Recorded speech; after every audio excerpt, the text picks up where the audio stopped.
What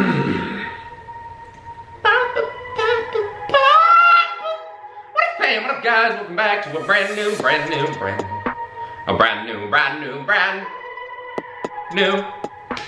up, guys? Welcome back to a brand new video here on the JTsuits YouTube channel. Thank you so much for all the support on the video I uploaded the other day. I was very nervous to upload that, but you guys, I read all the comments, and you guys are freaking the fam coming through once again with the insane amounts of good vibes and support. So I just wanted to thank you guys for you leave me speechless once again. But we're here with a brand new video today. We're going to be talking about what do the Navy ranks actually mean. E1, E2, E3, E4, E5, E6, E7, E8, E9, Chief, Petty Officer, Seaman Recruit. What do all these things mean? We're going to be breaking them down. I'm going to be talking to you from the very bottom of the barrel, E1. We're going to go all the way up to E9. Enlisted ranks. Enlisted, we're not going to do officers. Your boy went from E1. I started off as an E1. Made it all the way to E5 in my 4 years of active duty service. And then I was an E5 in the active reserves 1 year after that. And I'm gonna let you know my knowledge, what I know about the ranks. I'm a steamroller, baby. I'm a steamroller, baby. Just a rolling down the line. Just a rolling down the line. Now we're starting from the bottom. Like I said, I started off as an E1 myself. A lowly E1. If I would compare that in civilian terms, I guess you're gonna be looking at a worker. Just your bottom of the barrel grunt worker doing all of the manual type labor, the silly tasks, the odd jobs, taking out the trash, painting, chipping. If you're an airman, washing aircraft, operating the tow tractor, doing chocks and chains. I want to let you guys know that you don't have to be an E1. You guys can make E2 so freaking easy. You can make E2 in boot camp just like that. They're gonna tell you, all you have to do is pass your first physical test that you take in boot camp, and you have to pass your first written test that they give to you when you get to boot camp. Two things: pass your first physical test, pass your first written test that they give you, you get automatic E2 advancement. So not only are you saving 9 months, you know, from E1 to E2, you gotta wait 9 months. From E2 to E3, you gotta wait 9 months. You don't have to do any tests or anything. Now from E3 to take the E4 test, you have to wait 6 months. E4 to E5, you gotta wait 12 months. Now this is where it gets crazy. E5 to E6 and above, E6 to E7, you gotta wait 36 months. We're gonna get into that more a little later. But I just want to let you guys know, if you can make E2 in boot camp, they're going to tell you everything you need to study. Your recruiter, if you have a good recruiter. They're going to give you like a depth start guide that's going to have all the little all the things you need to know, rank and recognition, sailor's creed, maybe a little bit of naval history, really basic stuff. Not only are you saving yourself those 9 months if you didn't make E2 of being an E1, you don't have to sit as an E1 for 9 months, boom, you're an E2. You're making all that extra money that an E2 makes. Now it's not a huge amount of money, but you can look at the pay charts yourself. So I'm telling you, every single person that watches this video, every single person that is in depth or that's about to go into boot camp, there is no freaking reason you should not make E2 at least in boot camp. So now that we got all that out of the way, like I was talking about earlier, if you're an E1 in the fleet, for example, I was aviation, I was squadron. So if you come to a squadron as an E1, as an undesignated airman, as a AM, AR, an ADAR, there's a high possibility, a very high chance that you're gonna be going to the line division, the line shack, the plane captain branch. You're gonna be watching aircraft, you're gonna be doing daily inspections, but not really as an E1, you're gonna be learning. You're gonna be doing aircraft moves, a lot of aircraft washes. So that's what you're gonna be looking at. I'm a steamroller, baby. I'm a steamroller, baby. Just a rolling down the line. Just a rolling down the line. So you better get out of my way now. Now E2, you're no longer a seaman recruit, airman recruit. You're now Airman Apprentice, baby. Seaman Apprentice. But that still means nothing. In E2, at your first command, you might as well just be an E1 or an E3. You know, basically E3 and below, anything E3 and below, you're looked at as someone that doesn't have a lot of experience, someone that doesn't have a lot of knowledge. Now, don't get me wrong. There was some really shit hot E3s in my command. This one guy, AMAN Farrar. This dude was an aviation mechanic like myself, but when he was a civilian, he was like a freaking genius. This guy working on cars since he was a little kid, working on anything. He can do fiberglass repair in his sleep. He can do hydraulic troubleshooting, flight control This dude was a freaking stud, getting all the awards. He was like seen more knowledgeable than a lot of E4 and E5s in our command. So there is that very rare E3 in the Navy that is going to be super knowledgeable, but don't expect them to be E3 for a long time. There's pretty much no way in heck, family friendly, there's no way in heck that they're going to not make E4.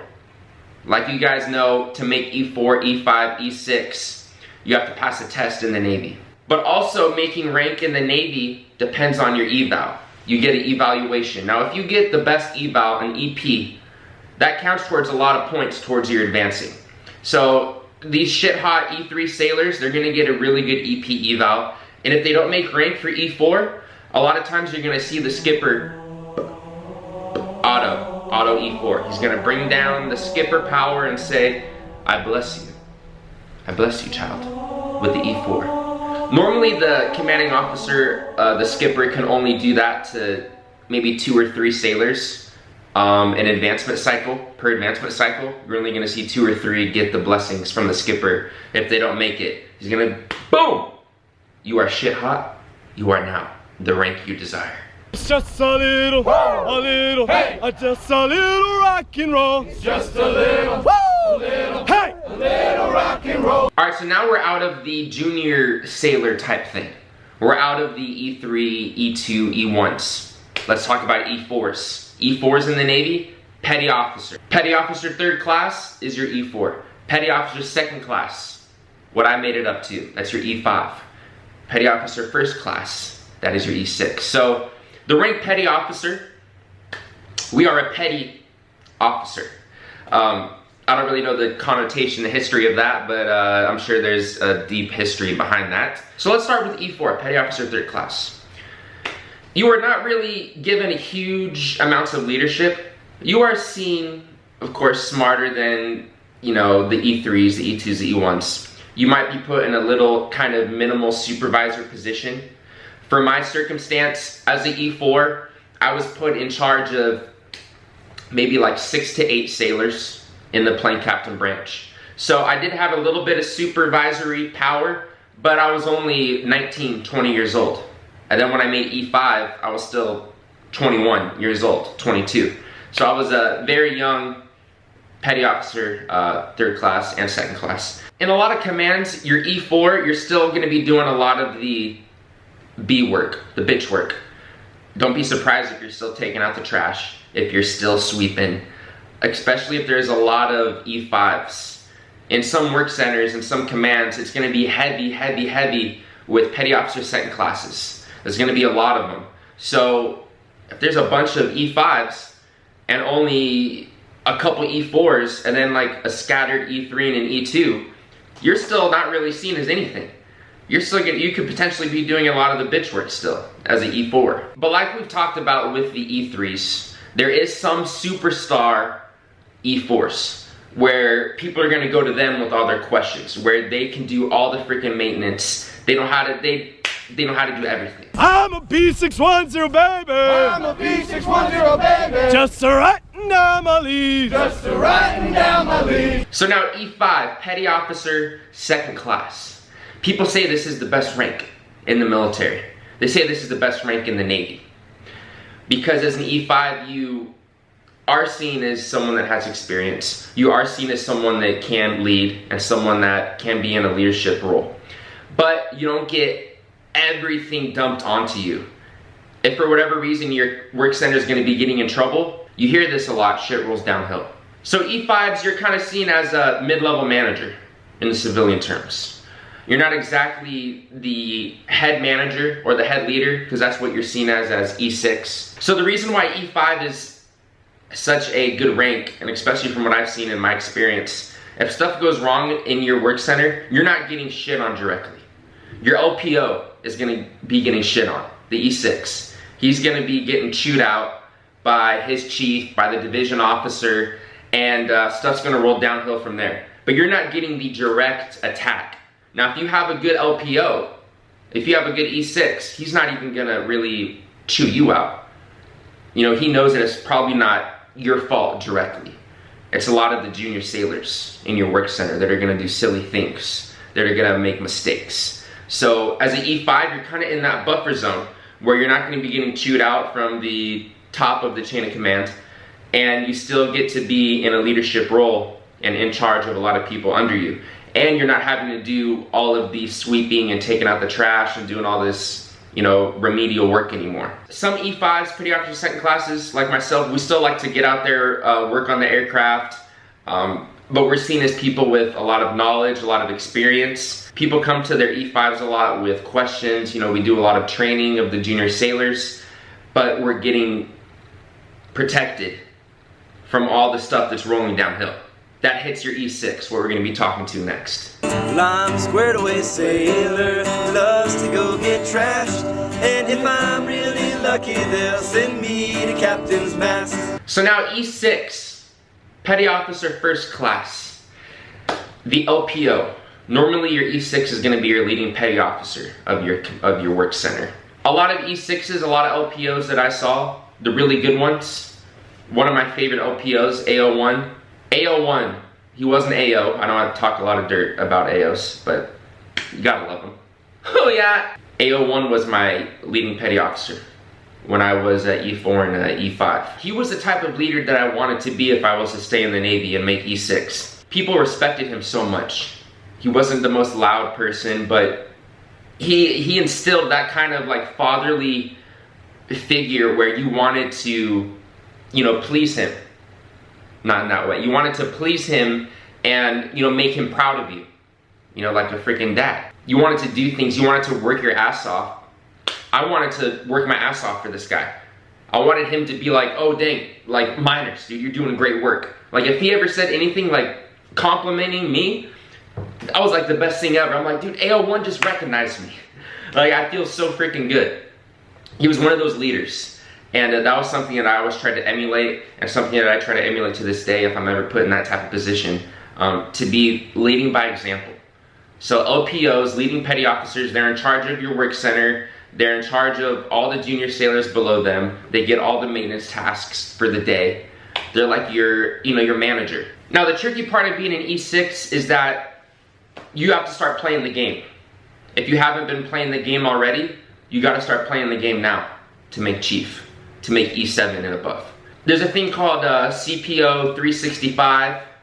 It's like this freaking butt buddy thing where, you know, it's which first class petty officer, which E6 can suck up the most to the chiefs, which E6 can wear the most knee pads. I've heard that they're getting away with that now, but regardless, there's a lot of E6s that'll start playing the game.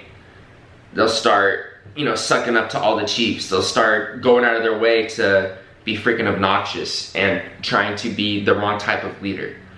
So just be wary if you stay in the Navy and you make E6.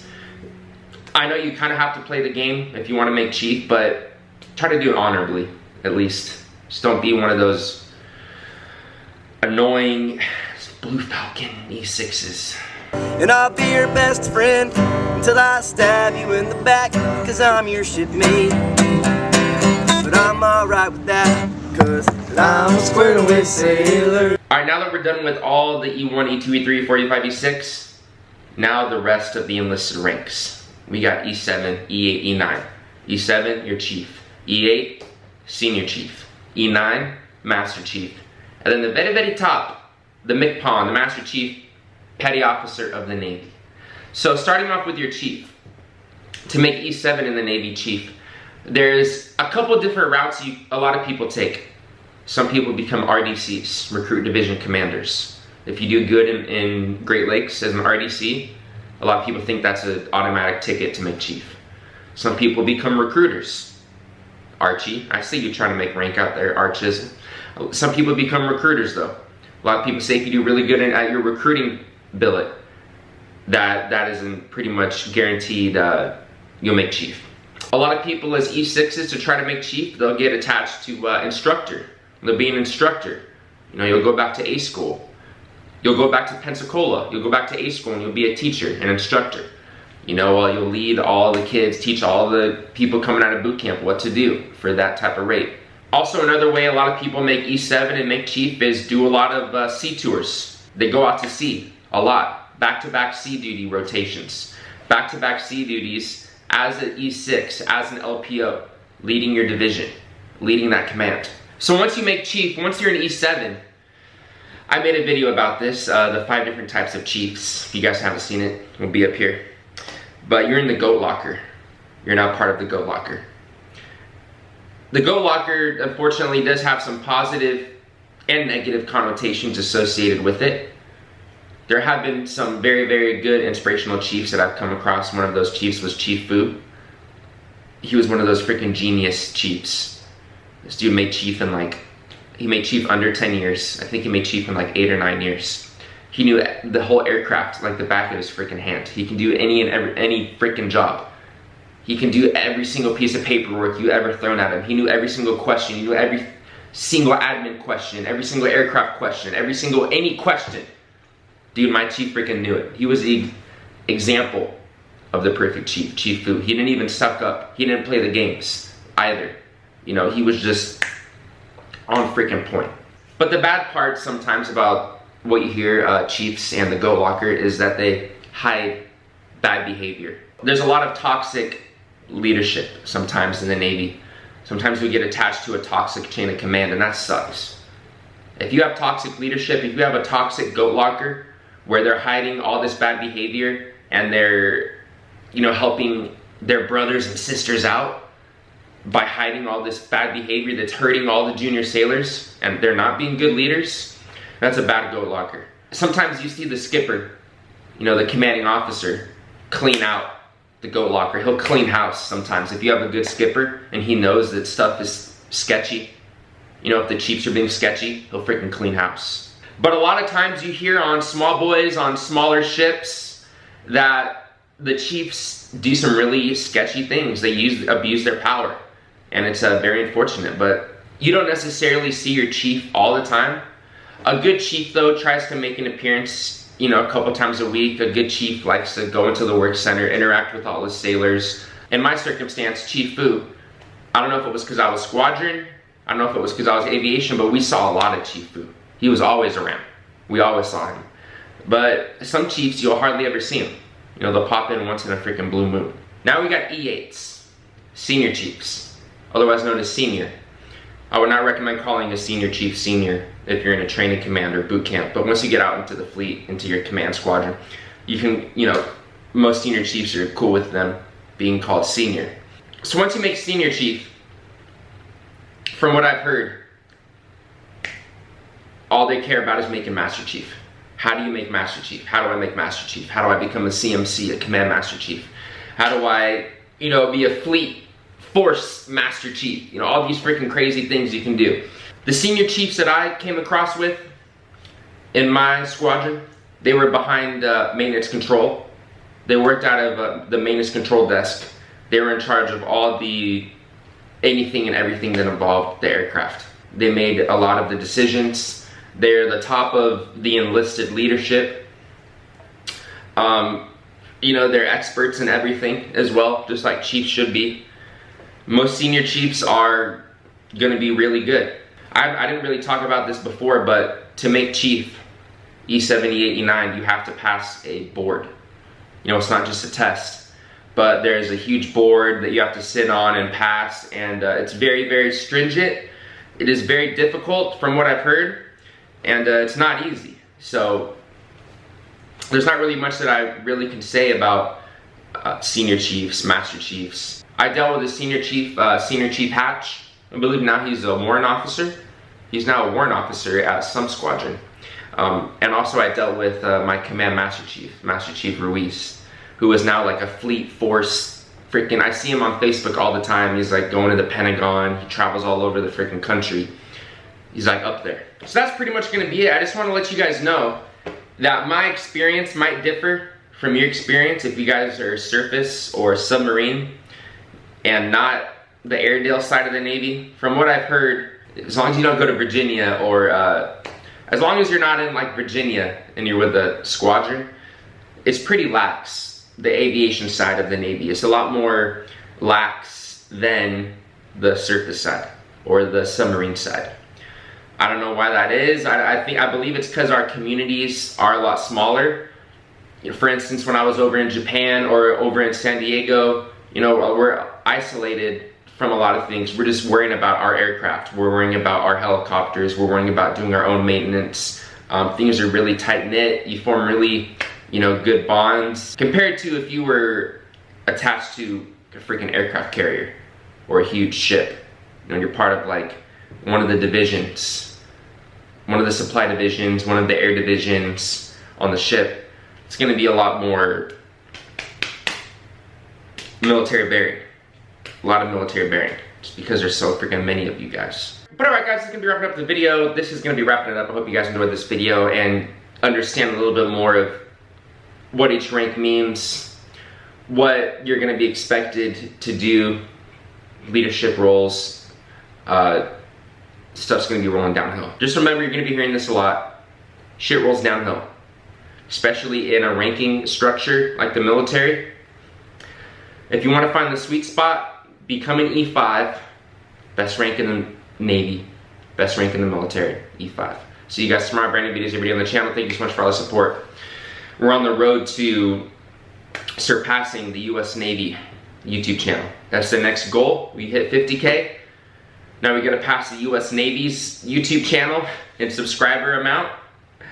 And that's it. After that, it's just, who knows what's after that. I'm gonna get a freaking letter from the CNO. JT, we gotta shut down your channel. One person cannot be talking about the military that much. You're done. Just remember guys, at the end of the day, I'm just one person talking about my experiences at my time that I served in the Navy. You know, there's a lot of other people out there on YouTube. There's a lot of other people out there in general, you know, that talk about their own time, their own experiences. Everyone has different opinions. Everyone has different experiences that they went through. So it's just your boy here. No one else is behind the camera. No one else is in front of the camera but me. No one else edits the videos, does anything, writes the scripts. Just one-man army, one-man Navy, one-man show. See you guys tomorrow. Papa, my boy.